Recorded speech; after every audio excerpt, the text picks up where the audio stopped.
誕生日のお祝いに撮影されたビデオメッセージ。しかしその撮影後、その中に奇妙な映像が紛れ込んでいることが発見されたのだという。それからそこに映る幸恵さんは失踪。未だに行方がわからないという。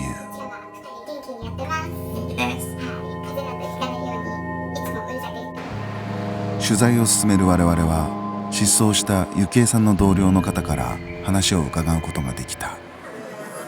彼女は失踪する直前の幸恵さんの姿を見たのだという。会社の中で彼女と私はとても仲が良かったので、彼女の両親にその日のことを電話で聞かれて、で、いつもは3人でランチに行ってるんですけど、その日は1人で行くって言って一緒に行かなかったっていう話をしました。で、私ともう1人の同僚と2人でランチに行ったんですけど、会社の近くの公園を通り過ぎようと思ったら、公園のベンチに座っていて、私たちはランチを終えて会社に戻る途中、またその公園通りかかったんですけど、彼女まだ公園にいて、誰か女性と真剣に話をしていて、でそれから私たちは会社に戻って、その日会社に戻ってこなくて、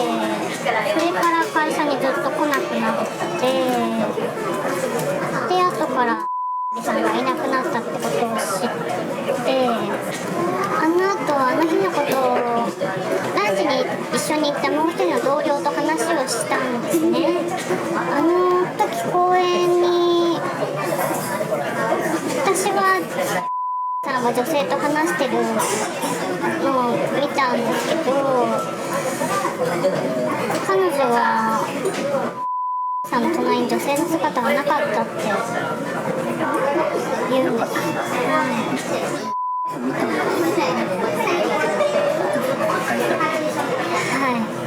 何かの見間違いとかっていうわけではないんですか？ちょっと1ヶ月以上前のことなので、いたっていう証拠はないんですけど、私はいたと思います。女性っていうのはどういう感じの女性だったんですか？ちょっとよく覚えてないんですけど、ただ女性がいたっていう感じです。取材班は及川さんに案内してもらってその公園に行ってみることにした。あの公園です。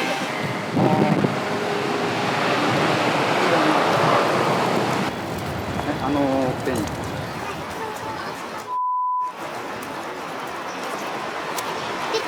手前側に、女性がいて、こちらからは背を向けていて見えなかったんです。顔見えなかったんですけど。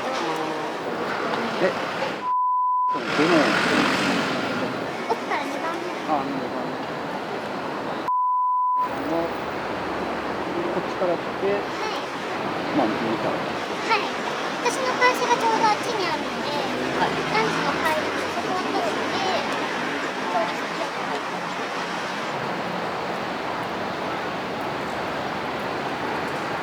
そこは何の変哲もないオフィス街の公園だった。女性と真剣に話をしていたという幸恵さん。一体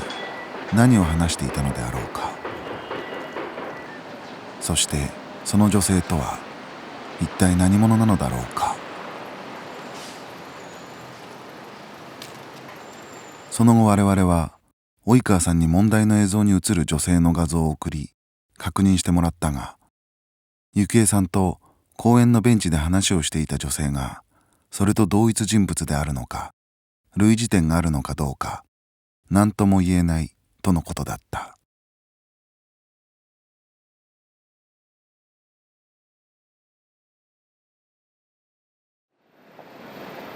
我々はそれから投稿者や婚約者の竹内さんと連絡を取り合って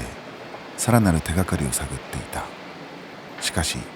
我々のところに幸恵さんの婚約者竹内さんから思いもよらない連絡が来た。この前インタビュー受けてくれた婚約者のさんっていらっしゃったじゃないですか。その人から、僕の携帯に電話があって、そのさんがなんか亡くなっていたっていう話を聞きまして。失踪したと思われていたゆきえさんはすでに亡くなっていた。一体どういうことなのであろうか。なんでもその九州の山の中で、見つかったらしいんですけど、なんかレンタカーを使って、そこに行ったらしくて、ちょっと前に練炭自殺とかって流行ったじゃないですか。その練炭自殺をして自殺してたらしいんですよ。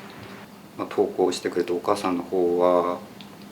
ちょっともうとても連絡できるような状態じゃないらしくて、で代わりに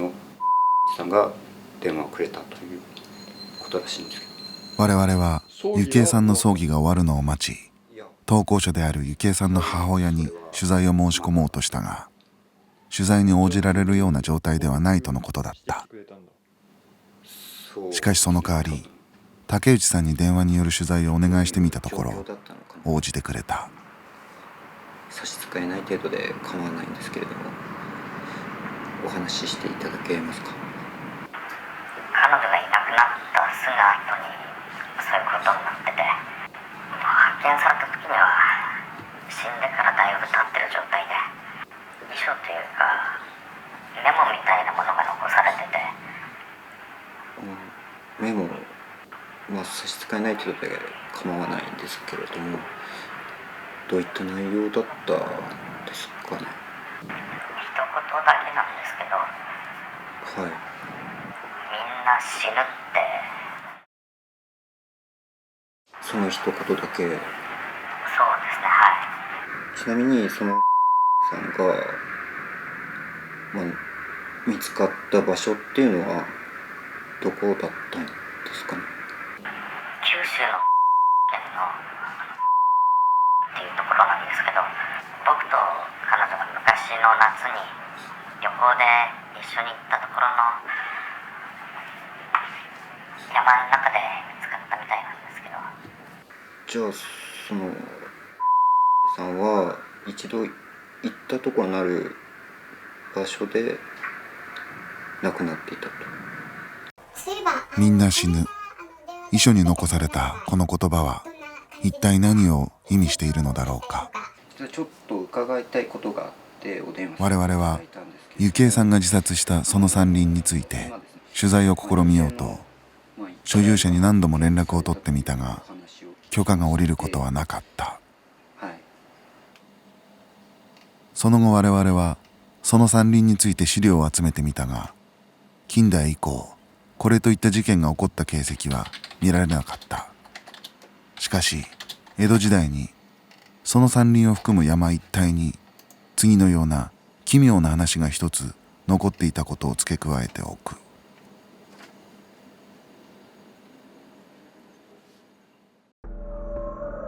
ある日、その山近くの村に住む女性7人が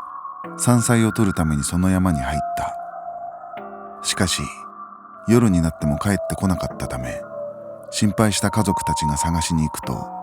皆山の中で意識を失って倒れていた。連れて帰っても意識を失ったままだったが、1週間ほど経って皆ほぼ同時に目を覚ました。なんでも山の中で一人の女と会って、それからは覚えていないのだという。女の姿形はあやふやで、7人でそれぞれ印象が全く異なっていた。それから7人はいつもの生活を再開したが、全員1年以内に変死か自殺を遂げてしまった。村人たちの間には、あの山は冥界へとつながっており、女性たちは冥界の者に見入られたのだという噂が流れた。それからしばらくの間、誰もその山にできるだけ近づかなかった。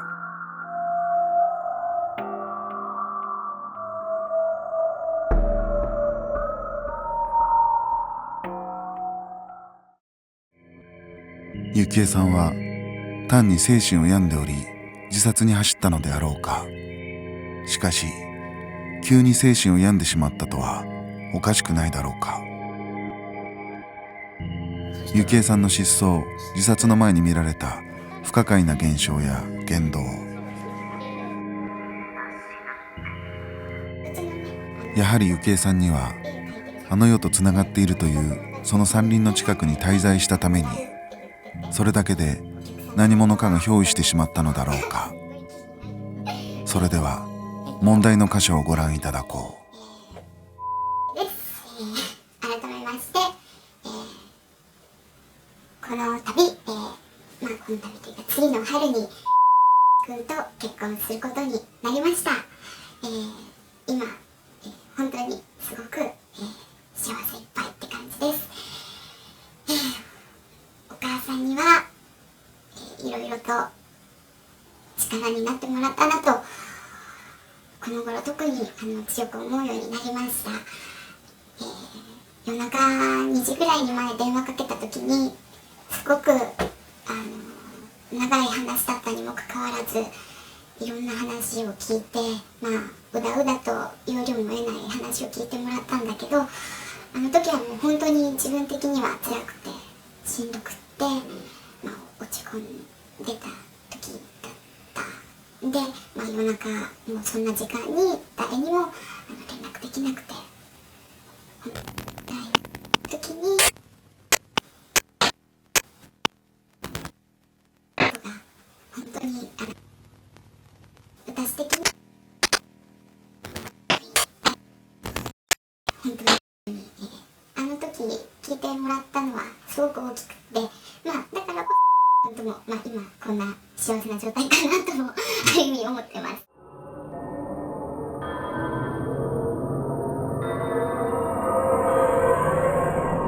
すごくビデオメッセージの中に不意に侵入してくる奇妙な複数の映像、暗い森とそこに映る女性の姿。これらの映像は一体どこからやってきて、どのようにしてこの映像の中に紛れ込んだのであろうか。そんな時間に誰にも連絡できなくて、本当に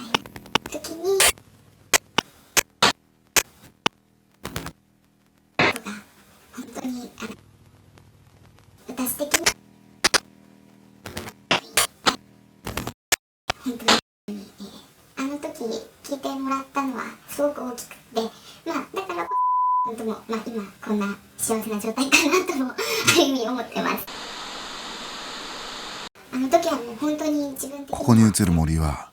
まさか幸恵さんが自ら命を絶った森なのであろうか。そしてこの女性は一体何者なのだろうか。時にことが本当に私的に本当にあの時聞いてもらったのはすごく大きくて、まさか冥界の存在に見入られ誘われてしまった幸恵さんの状態をカメラは映し出してしまったとでも言うのだろうか。